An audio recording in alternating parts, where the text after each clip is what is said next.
One of the biggest mistakes that you can make in life is allowing others to define your purpose. Because the truth is, your purpose isn't a group decision. And most people won't even understand what your purpose is as you're building it.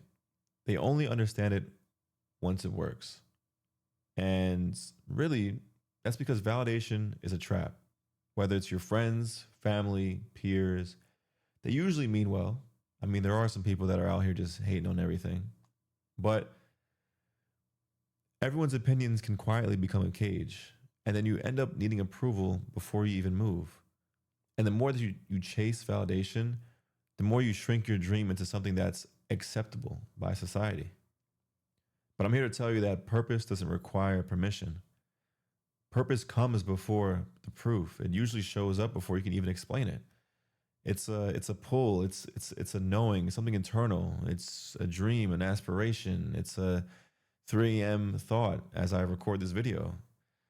But just because you can't justify it yet doesn't mean that you need to go around asking people what they think. Because that's when you start outsourcing courage and you get stuck in the ideation phase and you're more so tricking your brain that you're acting on this, but you're still talking about it, right? You honestly need to just lock in, think on what it is you want to accomplish and do it. But that's the lonely part of pursuing your purpose. Pursuing your purpose is inconvenient. It's asking you to move before you feel ready, because there's never going to be a perfect time to pursue your purpose. Sometimes you'll do it alone before you're celebrated. Other times, you might have some supportive friends, family members, and peers. But even if the room is quiet at first, that doesn't mean that you're wrong. And again, talking, it can become a substitute for doing, which is what we want to avoid, right? Like talking about your dreams feels like progress.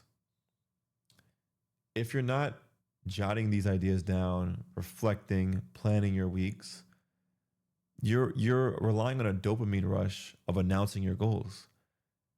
But you're also creating a form of accountability, which can be good, but when you don't reach those goals, it becomes disappointment. And the more you talk about it, the more it starts to feel like it's already done. You're telling yourself these things as if it's been completed. And intention ends up replacing execution. But purpose isn't performed, it's lived. And for those that try to be performative, you can tell that they're doing that, right? We're chasing authenticity around here. We're in the age of AI and social media and all this stuff. Again, as much as we are relying on tech, authenticity will become the real currency, one of the most important currencies in the world. And I strongly believe that, actually, I'll make another video on authenticity, but sticking to this idea, planning versus action. Again, planning is good. A vision is definitely important. It matters. But planning without action becomes avoidance. Action forces you into reality. Action exposes imperfection. And that's why people hesitate. But speaking of perfection, perfectionism is just fear disguised. It sounds like discipline, but it's often self-sabotage. It's not really excellence. It's more so the fear of being judged. There's a quote that I saw recently. Unfortunately, I don't know the author of it. I saw it on social media. But it says, perfectionism isn't a standard. It's self-doubt in disguise. It's procrastination pretending to be preparation. So I want you to think about that quote. Essentially, we often say, oh, I'm a perfectionist. Oh, this has to be perfect. No, the time that you're spending trying to make something perfect, which isn't achievable, by the way, you could have been improving something over time. You could have had something that was decent or even lackluster, and it can be good or presentable within 10 days, 30 days, 2 months, 3 months.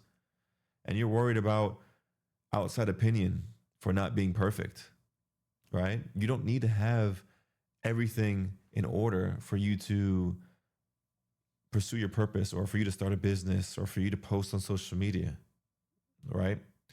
Part of these realizations are things that I've learned along my way in my journey in life.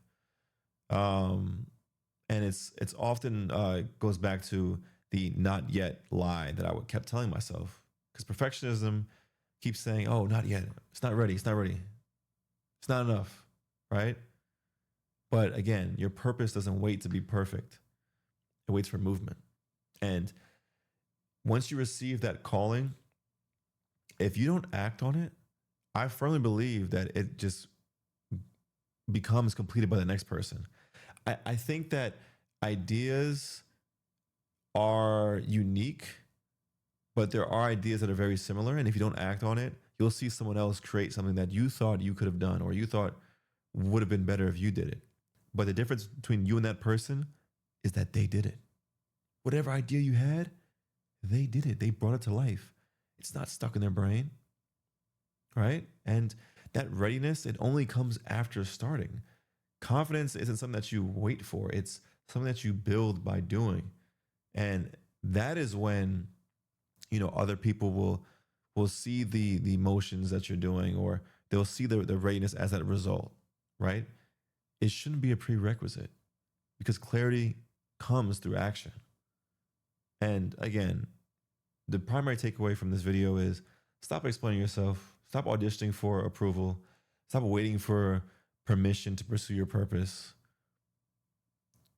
Reflect, move quietly, move imperfectly, move consistently, and go after it. I challenge you all today to go after it, okay? You don't need to be perfect. You need to begin. So why not start now?